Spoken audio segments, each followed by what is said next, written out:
Converstek. Hello mga Converstek, meron tayong tutorial ngayon kung paano malaman kung shorted yung print head. Kasi kadalasan kapag clog yung print head, lilinisan natin, magdi-DIY tayo. Linisan, gagamitan natin ng syringe. Pero ang nangyayari, pagkatapos natin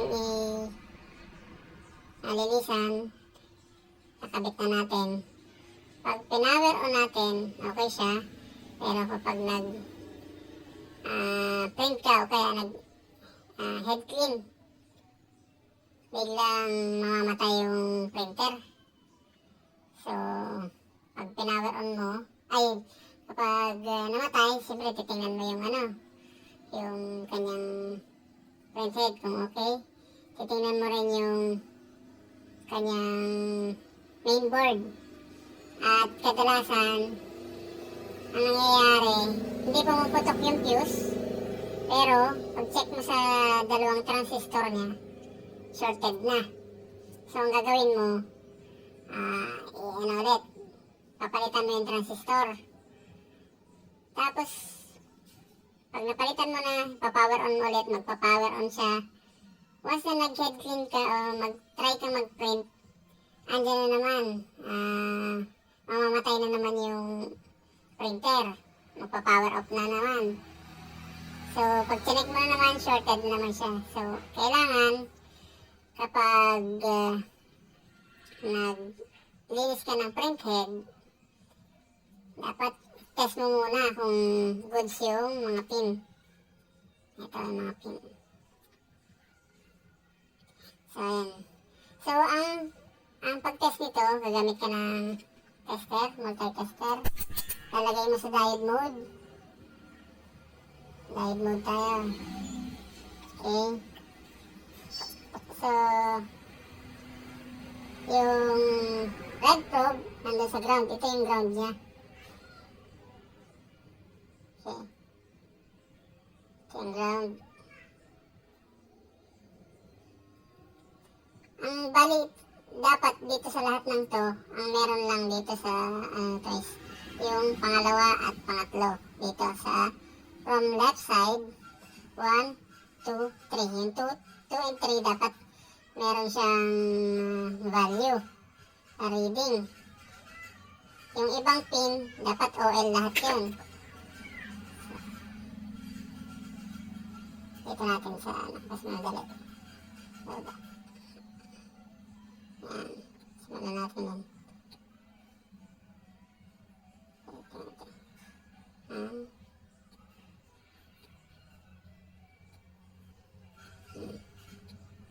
Isa-isa natin. Isa-isahin.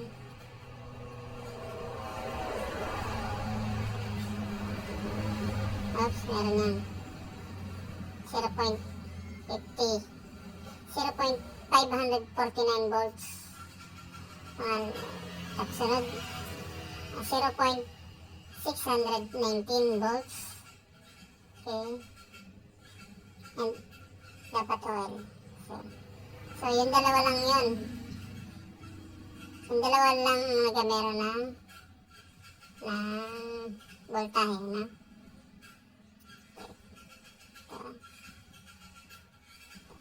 So yung dalawa lang na yan. Ibig sabihin, itong printed na trace, okay. Good yan. Dito naman tayo sa sirang print head.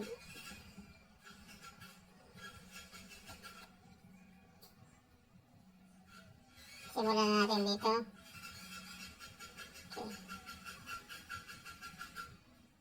First pin, second pin sa right side. Meron mga reading. Meron mga reading. Shorted talaga to.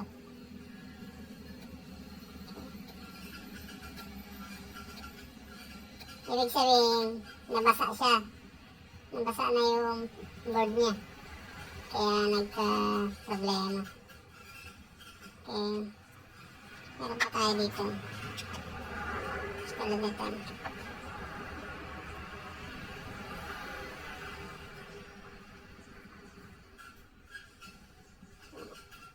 Okay, pala. Ito, may mga reading din to.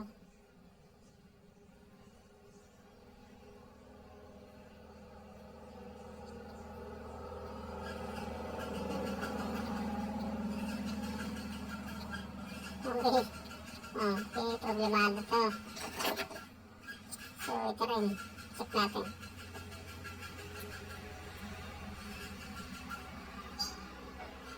Good, good, good, good, good, good, good, good, good, good, good, good, good, good, good, good, good, good. Okay, okay. Yan yung pangatlo. Pangalawa. And yung first pin, wala, sablay din ito. Kasi meron tayong reading dito. Dapat OL ito. So, minsan, kaya pa ito sa blower. Try natin yung blower.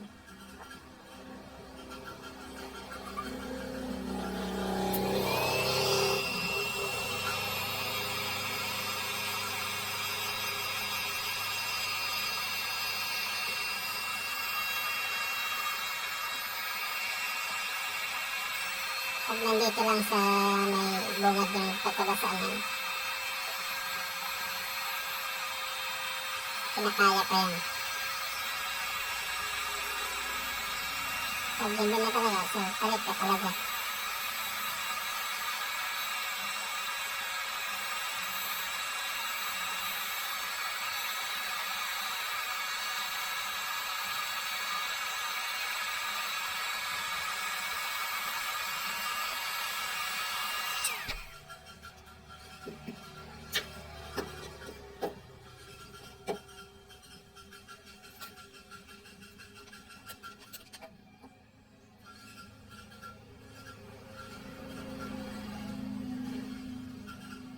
Meron talaga.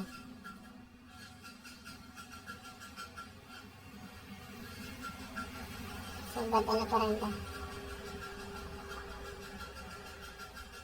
Malamang merong tubig doon sa loob.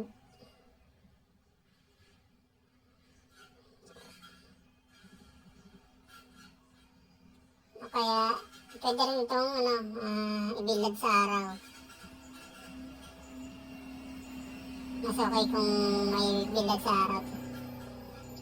Try natin ibilad sa araw. So, pero sa madaling salita, ganito lang talaga yung good na printhead. Kahit saan dyan mo ilagay yan. Basta dun sa pangalawa at pangatlo, may reading. May reading. Good yung printhead mo. So kung may nabasa kang dyan, kung may na-read kang value ng voltahe, try mo na munang ibilad sa araw bago mo ikabit sa printer. Para sure tayo na hindi masisira yung board, lalo na kung wala kang spare part ng transistor. So yun lang. Sana makatulong sa ating kapwa technician na nagre-repair din ng printer. Okay, bye-bye!